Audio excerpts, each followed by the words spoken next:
I'm not a doctor or a morning person, but I do love my sleep. In this video, I'll explain how I began to start waking up early and not feeling tired.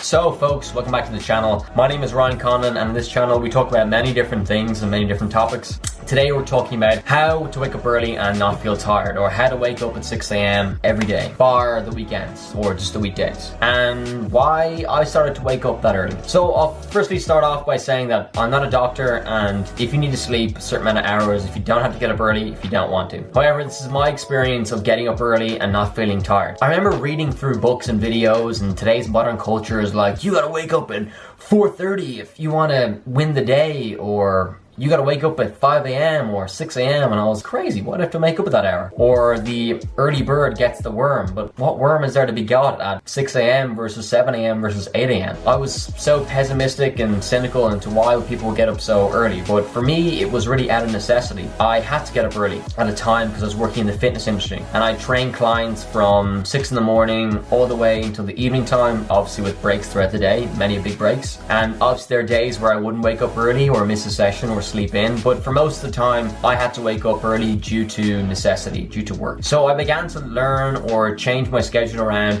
to fix how I could get up early without feeling tired in the morning. And today I'm going to share my story and a couple tips about how I managed to achieve that. Getting up early is still a habit that I use today due to the benefits I would feel from getting up early and the productivity I found that I had throughout the day. For me, getting up later than 6 a.m. or even 7 or 8 a.m. or getting up at 9 a.m. would really start adding a lot of stress to my day, because by the time that hits, everyone's up and moving, and I'm already getting floods of messages or text messages or people trying to reach me, or there's people awake in the house. And I find that if I wake up early, I'm a lot more productive and I have the place to myself. There's not a lot of people talking, or there's not a lot of people trying to get me to do certain tasks. I have time to think and sort or plan out my day or do things I want early in the morning. So with saying that, let me share you a couple tips that I use on how to wake up early in the morning and not feel tired.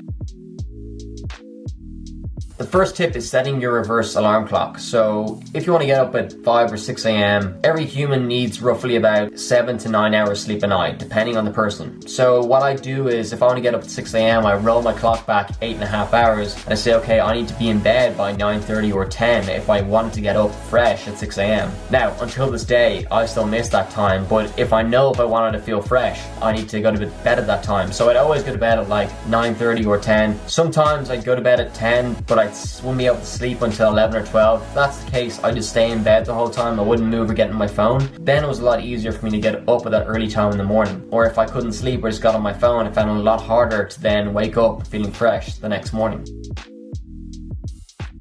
Step number 2 is I started implementing a evening routine. The first thing I started doing, which I talked about in my last video, was not eating 3 hours before bed. And not eating 3 hours before bed made sure that I didn't have a big meal in my stomach, and I didn't feel like I was having to digest all these food that was keeping me awake. And same with alcohol or drinking a lot of water. I made sure I wasn't having it about 3 hours before bed, because I wasn't going to the toilet and getting up a lot throughout the night. In saying that, also not looking at your phone can be beneficial, but I still look at my phone like all the time before bed, and it seems to be okay, but it could be better. So instead of doing that, what I implemented was, there's a night shift on your phone if you have an iPhone, which turns the screen yellow, which I find just is beneficial. And on your desktop is a plugin that you can use called Flux, which at certain times of the day put your screen on night mode and block all the blue light. That apparently keeps you awake before you go to sleep. Some people talked about using like glasses, like blue light glasses. I've never used them, so I don't know the benefits, but using the blockers on my phone or on my desktop seems to be pretty beneficial.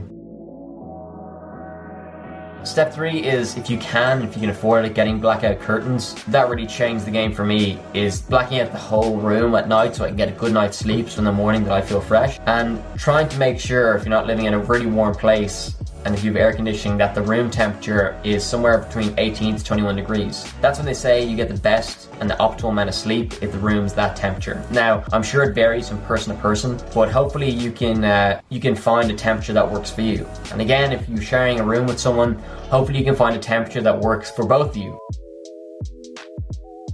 The next tip is using the 5, 4, 3, 2, 1 rule. So when my alarm would go off in the morning, the first thing, the last thing that I want to do is get out of bed. and sometimes I'd be so paranoid of missing that alarm that I'd set another alarm like a minute after to wake me up. But as soon as that alarm goes off, I turn off the alarm. But then I use the 5, 4, 3, 2, 1 or the 3, 2, 1, whatever works for you. But it's just something that I say to myself to get me out of bed. Okay, 3, 2, 1, let's get out of bed. And I know that may sound a bit weird and a bit cliche, but actually I found it very beneficial because it changed my thinking to say, oh geez, now I have to get up out of bed, this is going to be horrific. When I count down, give myself a 3, 2, 1 or a 5, 4, 3, 2, 1, when that one hit instantly, then I just knew I had to get up. It was sort of like a mind trick, or I was gamifying the process of getting out of bed in the morning, which now looking back seems a little strange, but it worked for me at the time. So what I tried once or twice was having the phone across the room, but what I found is that in the morning, A, I couldn't see where I was going to turn off the alarm because of the blackout curtains.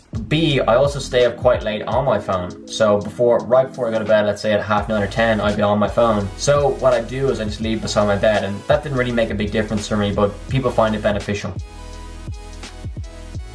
Last thing I'd say to wake up fresh is have something when you wake up that you look forward to. That was a big difference for me. If I was waking up earlier, now I'd have time to work on projects that I enjoy or I like. So in the fitness industry, it was me getting up and then training people, which I already enjoyed. Or now when I get up, I read, or I have a cup of coffee, or I go to the gym. Do things that I really enjoy before I go to work. So I work on my highest priority first, which made me actually excited to get up and work on that thing before I then went to work throughout the day. Not saying that I don't enjoy work, but working on something that you really enjoy in the morning, for me anyway, felt a lot easier and made sure that I wasn't tired as soon as I getting up, because I was excited to work on that project. Well folks, thank you for watching the video. If you liked the video, I appreciate if you subscribed.